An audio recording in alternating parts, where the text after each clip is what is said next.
তুমি কি জানো রাবণের সত্যি 10টা মাথা ছিল, নাকি এটা শুধু একটা প্রতীক?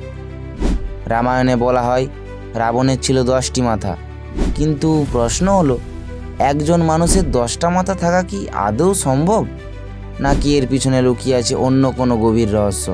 অনেক পণ্ডিতদের মতে রাবণের 10টা মাথা আসলে প্রতীক।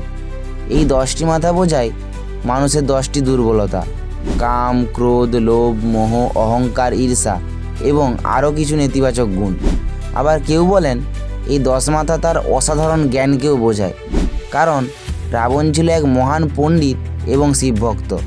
সবচেয়ে আশ্চর্যের বিষয়, অনেক প্রাচীন কাহিনীতে বলা হয় রাবণ যুদ্ধে এমন এক মায়া সৃষ্টি করত যাতে তাকে দেখে মনে হতো তার সত্যি 10টা মাথা আছে। মানে হয়তো এটা ছিল এক ধরনের ইলিউশন বা শক্তির খেলা। তোমার কি মনে হয়, রাবণের 10টি মাথা কি সত্যি ছিল, নাকি শুধু প্রতীক? কমেন্টে জানাও।